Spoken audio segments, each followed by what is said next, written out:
Hey guys, in this video, we're going to have a really early look at the 2025 AFL Premiership odds and break down the movement from the 2024 to the 2025 season and go through any particular mistakes or value in this market and the reasons why that is the case. Plus, also at the end, I'm going to run through some strategies for you to profit if you're betting on the NBA during the AFL offseason. So first thing you'll notice here, we have a super compressed market at the top. Brisbane Lions, who came through and beat the Swans to win the AFL Premiership, are currently equal favourites with Hawthorn. And then you have a clump of Carlton, Collingwood, Geelong, and GWS all at $9. And then Fremantle and the Sydney Swans both at $10. So that's 8 teams right there, all at $10 or less. And then it really spreads out from that point forward. So how we're going to do this is using some tools in the AFL Bet.Finder. So the first thing I want to highlight is Brisbane winning the Premiership this year, finished 5th on the ladder. They were the first team since the Bulldogs back in 2016 to finish outside the top 4 and go on and win the Premiership. The 3 years prior, the team that won the Mighty Premiership also went on to win the Premiership.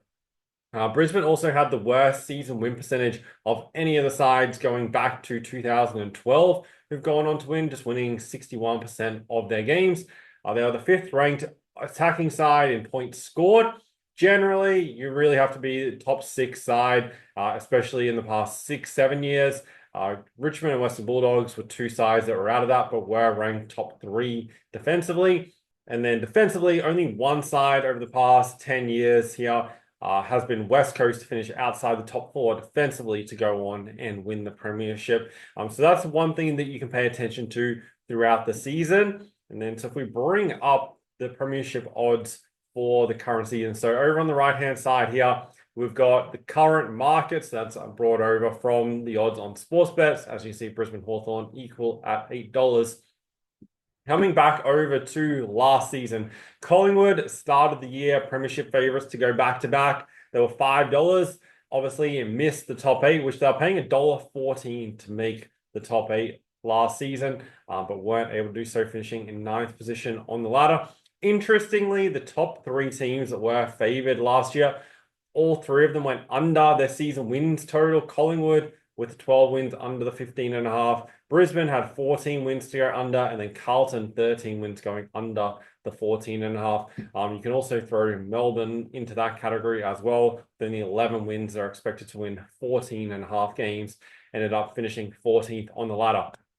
Brisbane, who won the Premiership, when I did the preview at the beginning of the season, were my top pick to win the Premiership at $5.50. They missed the top 4 at the $1.62, but obviously finished in the top 8 at 5th. And they're $1.17 to finish in the top 8.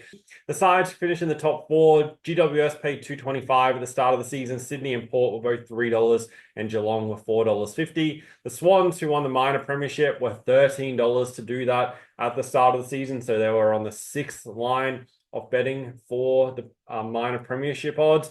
They were the team that cleared their season win line they had 17 wins going over the 13.5. The team that cleared their win line the most dramatically was Hawthorn. They're at 8.5 expected wins, ended up winning 14 games to finish 7th on the ladder. And they paid $6. They were the rougher side to make it through to the finals this season. You'll see up here, they moved into $8 for the Premiership this year. So you're going to be expected to be around the $1.35, $1.45 mark for them to make finals compared to the $6 last year. So there'll be a big switch around there. The side that performed below expectations the most was Richmond. They had a win line of 9.5, only won the 2 games on the season, finishing in 18th position, getting the wooden spoon. They're $13 to get that at the start of the season. The reason why you want to look at this information and use this information when determining what value is and what value isn't is because you can get a guideline on the adjustments from season to season, and then you can make a decision, well, has there been a big enough adjustment or not enough of adjustment? And there is value there that you can take advantage of. And by using the past data, just like we do when we're analyzing games and looking at team performance, what the odds were last time they played, you can do the exact same thing here. So comparing the teams going into the upcoming season. We'll start in reverse. So last season, Richmond were $51. This year, they come into the season $151. Now, there's still a fair bit of time, 5 months before the season gets underway. So a lot can change between now and then. But looking at Richmond, how they come into the season, they haven't made no positive changes to their lineup coming into this season. They lose Liam Baker and Shea Bolton, two big outs. Dustin Martin obviously retires as well. Daniel Rioli goes to the Gold Coast Suns. So a lot of losses for them going into this season. And the fact that they only won 2 games last year is very concerning, with no real improvement expected going into the upcoming season. So they'll be clear favorites for the wooden spoon, that's for sure, this year. Then the West Coast Eagles are 101. They're 151 last season, currently 101 for the upcoming season. Looking at the Eagles, they obviously picked up Liam Baker and Jack Graham, which I just mentioned, and then also Matthew Owies from the Carlton side. Probably the biggest out for West Coast is Jack Darling, who goes over to North Melbourne. But with just the 5 wins, they did go over their number last season. Feel like they're going to be around that mark and may pick up 1 or 2 extra games this season. One of the other tools that I use to analyze these factors is the Pythagorean calculation. So looking at teams' performances this season, we can get a guideline based on their statistics, whether they won or lost more games than they were expected to win. So if you look down here, West Coast won 5 games, were expected to only win 4, so they won 1 more game than they are expected to. Teams that underperformed, didn't win as many games, such as Adelaide, they're expected to win almost 11 games, only won 8. And then GWS and Port Adelaide, who are both eliminated in the prelim finals, both won more than 2 games than they were expected to win based on their numbers this season. So this is very interesting to look at and go back through over the previous seasons as well. North Melbourne at $81 this year. They were 151 to win the Premiership last season. Obviously, these teams down the bottom, it's very, very unlikely that that's going to happen. They have done pretty well recruiting during the offseason. Only positives for their lineup when you look at it. Caleb Daniel comes across from the Bulldogs, Jack Darling from West Coast, and Luke Parker with the experience coming down from the Sydney Swans. And don't really lose any major components of their side going into next season. So it does feel like the only way is up for North Melbourne at around the $81 mark. They're probably going to more so be expected to win around 7 to 8 games this season and have, 3 to 5 game improvement on last year. St Kilda at $41, the same price as they were last season. So they'll be around the $8 and $2.50 mark to win the Premiership. For the Saints, they get Jack McRae coming across from the Bulldogs. Lose Josh Battle to the Hawks is probably the biggest loss for the Saints going into this season. If you have a quick look, last year they are pretty much on point, winning the 11 games. So it's hard to see a great deal of improvement for them this season. And obviously, there's still going to be a ton of factors to come in once the fixture and all of that information is released. And then we get final teams going into final team list going into next season as well. We're going to have more of a clearer picture, but I feel like it's really fun to go and look at these factors and just, see where everything's at, well and truly a long way out from the season. Gold Coast, $41, same price as they were last season. For the Suns, they get Himmelberg from the Crows, John Noble from Collingwood, and Daniel Rioli from Richmond. Their losses, they lose Rory Atkins to Port Adelaide. Outside of that, they've done pretty well. They have delisted quite a lot of players. They also lose Jack Lukosius. I feel like for Gold Coast, I feel like they're slightly undervalued here at $41. I can see improvement coming for them for this season. This current season, they're 9-3 at home and 2-9 on the road. You can definitely see them improving their away record slightly. and picking up a couple of extra wins on the road this season. And they probably won't go 9-3 at home again, but they definitely still could win that 7 to 8 to 9 games. Probably not more than 9, but around that 7 to 8 games again this season. So could pick up a couple of extra wins, which makes them, a better price than what they are currently listed at. Then we have Essendon, another side, still at the same price as they were last season at the $41. For the Bombers, they haven't recruited any big name players coming into this season and do lose Jake Stringer. It's probably their biggest loss going into this season based on their lineup last season. For the Bombers last year, only won the 11 games, so kind of performed as expected. If we look here, they were pretty much bang on the 11.5 to 11 wins. So performed pretty much as expected. Last season, the Bombers had 9 games decided by 12 points or less. They went 6-3 in those games. So a high number of games, equal second most in the league. St Kilda had the most with 10 games decided by 12 or less. They had a losing record across those 10 games. But Essendon winning 6 of those 9. They didn't perform well as a small favorite, though, only winning 1 of 6 games in that situation. Adelaide Crows, $34 last season. They're all the way up at $15, so a $19 drop off for the Crows. I think that's a little bit of an overreaction. They get a couple of good ins. Neil Bullen coming across from the Demons, Isaac coming from the Giants, and James Peatling from the Giants as well. And don't really lose any key players for their side. Taylor Walker, obviously, getting a year older. They're going to need to figure out their forward line and did underperform in 2024 with only winning the 8 games. But it's a fairly significant drop-off to go that far down. I was expecting the Crows to come up around the $24 to $27 mark for this, as opposed to $34. So it'll be interesting to see where that market goes. And they were a side who had a bad record in close games last season, only winning 2 of 8 games that were decided by 12 or less. And also, when you look at the Pythagorean for Adelaide here, you can see they're the side who underperform based on their number of wins. They're expected to win 10.8 games, only won 8, so almost 3 below what they're expected to win. So for those reasons, that's why I kind of feel like the Crows are just being slightly undervalued currently.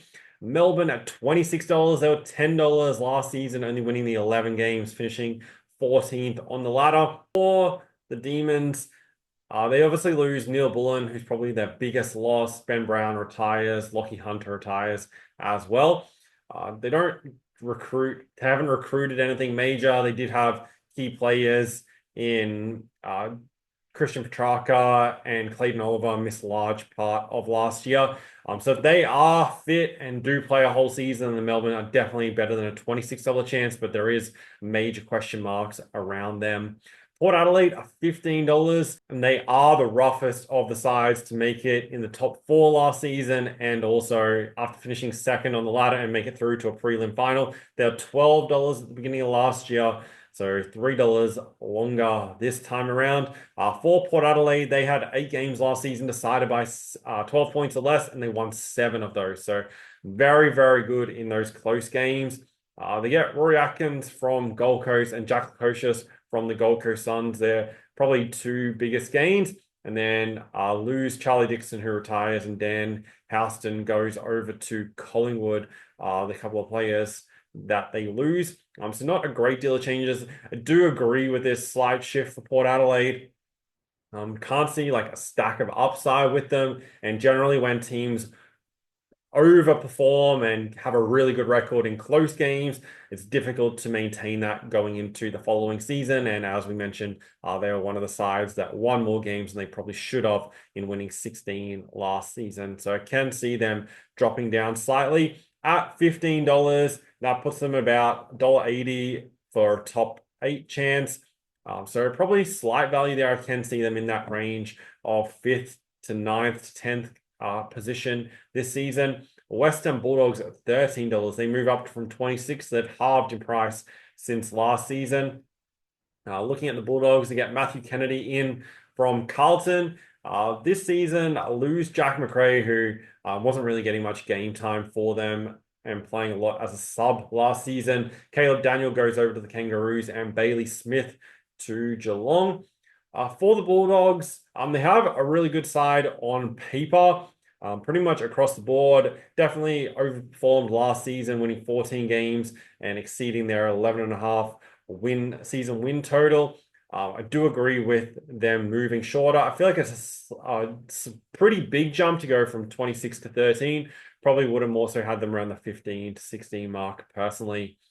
Fremantle at $10. They've moved up dramatically. They were $51 last season, $4 to make the top eight, and were very, very close to making it, finishing in 10th position, and did come down to the final game of the season. They won 12 games in the end, exceeding the 10.5 win line. For the Dockers this season, they get Shea Bolton over from Richmond and don't lose any major players. So there's definitely upside with Fremantle. They have a very, very good midfield that's only going to improve going into next season. And definitely a top eight chance at the $10 mark. That makes them about $1.53 to make finals. Probably a touch short. There wouldn't be that much value in that kind of price, but can definitely see them as a finals and top eight contender next year. The Sydney Swans, $10 made it through to the grand final, but lost another grand final. Same price as they were at the start of last season. For the Swans, haven't recruited any big names this season, and also aside from Luke Parker is the only major player that they've lost. Kind of difficult to see much improvement on what they did last season. They won 17 games. They were the number one attacking side, averaging 97.5 points a game. Also the most efficient side going inside 50, and defensively ended up finishing 7th. There was a huge clump here of sides average points conceded between the 75.5 and 80. For the Swans, I feel like they're definitely hard to rule out as a chance this season. $10 I feel like is about the right price for them, especially when you're looking at the Premiership market. Geelong at $9. Last season, they were $21, now into $9 for this upcoming season. They get Bailey Smith in from the Bulldogs. Tom Hawkins retires. Zach Tui retires. Gary Rowan, obviously, he has retired as well. So for Geelong, I feel like 21 into $9 is pretty big overreaction. Like they were a top four side last season, ended up finishing third. They were $4.50 to make the top four last season, so did dramatically exceed expectations. But I feel like there isn't a great deal of upside with this side going into next year. And so I personally would more so have them at the $15 to $18 mark. I do agree with them, being shorter than they were last season of what we've seen, throughout 2024, but can't have them all the way into single digits for this game. So I feel like that movement is a pretty big overreaction. GWS at $9. They were $8 last season. Obviously, finished in the top four and also in the top eight, and made it through to the prelim where they had a big lead against the Brisbane Lions, who then ran them down in the final quarter and missed out on securing their spot in the grand final. That'll definitely motivate them going into this season. And for the Giants, they pick up Jake Stringer, so that strengthens their forward line slightly more. Do lose a couple of key players. Isaac Cumming goes to the Crows, Nick Haynes to Carlton, James Peatling to the Crows, and then also Harry Perryman to Collingwood. For GWS, they're definitely a hard side to rule out. They're very consistent, like kind of what you expect they're going to do is what they end up doing. If we look at their win-loss record for this season, they went 9-3 at home, 6-7 on the road, 11-5 as a favorite, 4-5 as an underdog. So pretty standard performances. When they're a favorite and expected to win, they went 6-0 and were generally in the market in all of their games. So they're a fairly predictable side. End of the season really, really well, going 6-0 over the final month and a half of the year. And definitely going to be a top six side again this season. It's hard to see much drop off for GWS. Carlton at $9, slightly longer than they were last season. They're expected to win 14 and a half games, won 13. So performed below expectations. They started the season really well and then just really dropped off towards the end. They pick up Nick Haynes from GWS. They lose Matthew Owies to the Eagles and also Matthew Kennedy to the Western Bulldogs. For Carlton, they're a very difficult side to trust. So at $9 for the Premiership, I do feel like that is a touch of unders. Definitely have them into double digits. They're definitely a chance, but I would be surprised if they were to go through and win the Premiership in 2025, just with their inability to be consistent throughout an entire season. Obviously, if they hit form right at the right time and they've secured a spot in the finals, then then everything could fall into place. But that's difficult to see. They're obviously severely affected by injuries right towards the end of last season as well.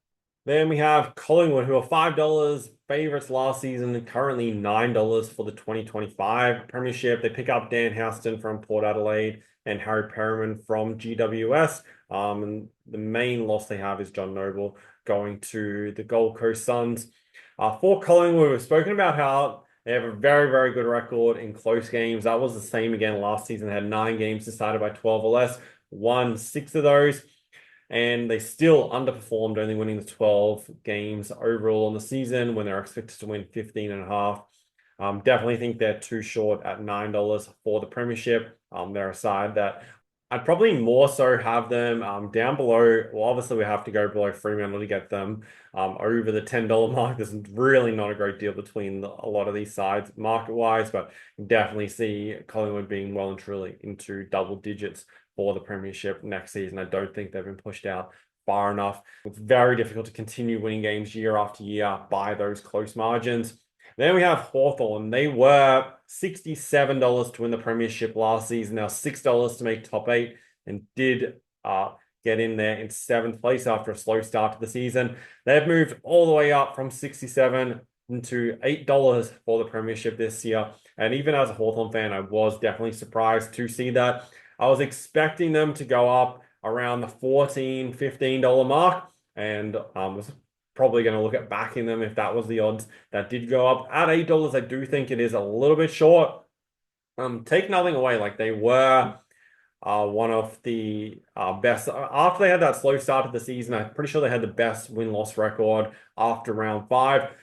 So, it's hard to take it away from that. They're definitely still a young side. They pick up Tom Barrass from the Eagles and Josh Battle from St Kilda to strengthen their lineup, especially defensively, which has been, crucial for them and does open up the game for Sicily a lot more. And they don't lose any key players. So it's only really upside from what Hawthorn did last season. They won 14 games. Their expected to wins is going to jump dramatically from that 8.5 to probably 14.5 for the upcoming season. But definitely can see them winning that 15, 16 games again this year.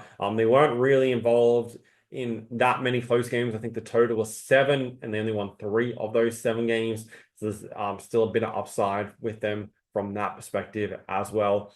And then the current favorites, Brisbane at $8. They were $5.50 last season, $2.50 longer this time around. For the Lions, Joe Danaher retires after winning the Premiership. That's their only major loss really going into next season.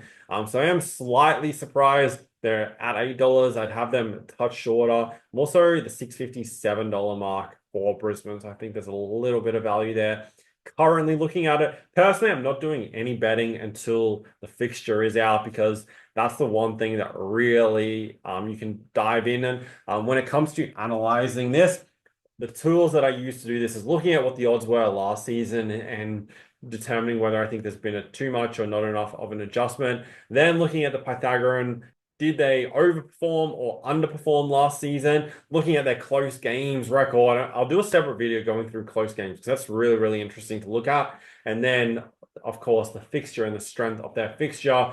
And based off of that, how many games are they expected to win? How many games are they going to likely start favored in as well? So those are the factors that I look at when determining this. And obviously, this is just one betting angle that you can use when betting on AFL. And we use the Bet.Finders, as you probably saw right throughout the last season, to break down each game and find winning bets to profit right throughout the season. So definitely feel like currently looking at the market, there are a number of teams that are shorter than they should be and a number of teams longer than they should be. Definitely let me know in the comments what you think about the upcoming market, and any sides that you think are value or definitely you think are underpriced as well. It'll be very, very interesting to hear. And the thing you can do to make yourself a profitable bettor on AFL or any sport is using information to make decisions.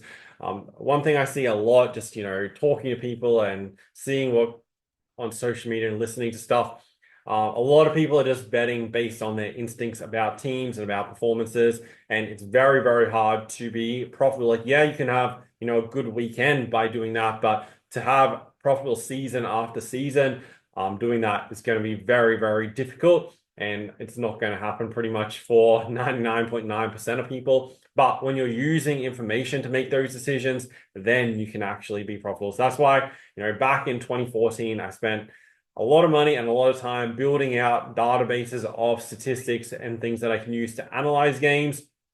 And that's why I also created this channel like 10 years after doing that and evolving these and using them for myself to do this full time during that period, to help more and more people profitable and then see the strategies to be able to do this. A lot of people just tell you that, you can't win on sports without promotions, and they'll feed you things like that of what this is the only way to do it. You can only win by match betting. And like, yes, that's one way, but it's not the way that you're going to be able to win for the next 5, 10, 20 years. Because eventually, whether those promotions go away, like we've seen over in other countries, or those promotions minimize, or if you get banned from those promotions, which a lot of those people have, then, all that money dries up. But if you know how to win and you know how to be profitable, even without that, then you're just giving yourself a whole new income stream that can last forever and ever because you know how to analyze a game, find mistakes in the market, know what bets to make to capitalize on that. And the only way you can do that is through the statistical analysis and then also knowing the other factors when it comes to analyzing a game. You can look at a matchup, see where each team's strengths and weaknesses are, look at the travel schedule, look at key player ins and outs, stacks of different things to determine, which way you should bet in a game or, how you should put a bet together that's giving yourself the best chance of being profitable. That being said, make sure you subscribe to the channel. There's going to be lots more videos coming right throughout the off season, leading up to the AFL betting guide being released in February. That's going to go out free to everyone on the wait list.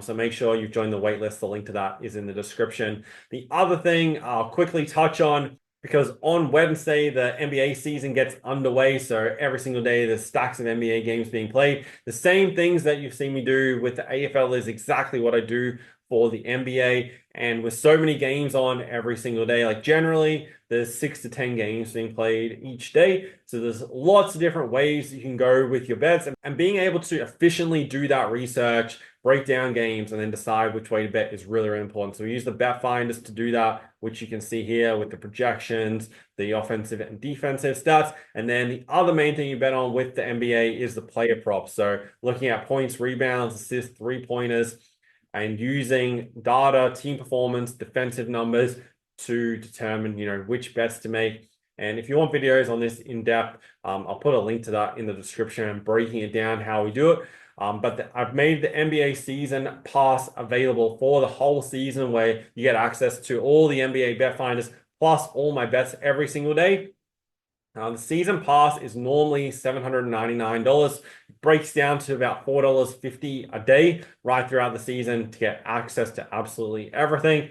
But right now, you can join the season pass before the season gets underway. Instead of for the $799, if you type in the code Boston, that's going to save you $400. So it brings it down to $399 instead. So it's only about $2.15 or something a day across the whole season. And that's for access to absolutely everything. Boston code is only for the first 10 people, just because I want to have a small group of people with me right throughout the NBA season where I can coach you through and help you be profitable. Once those first 10 are gone, then use the code OKC. That's for the other 20. And then it'll cap out at 30. And then the season pass will be no longer available. So definitely, if you're keen and you're going to be betting on the NBA, give yourself the best chance to be profitable. Be part of the Bet.Finders. You'll be able to see the strategies and the way that we're able to win using those statistics. So hopefully you enjoyed this video. Hopefully it was insightful into your betting on the AFL and looking ahead to next season. Really appreciate you guys watching and following along.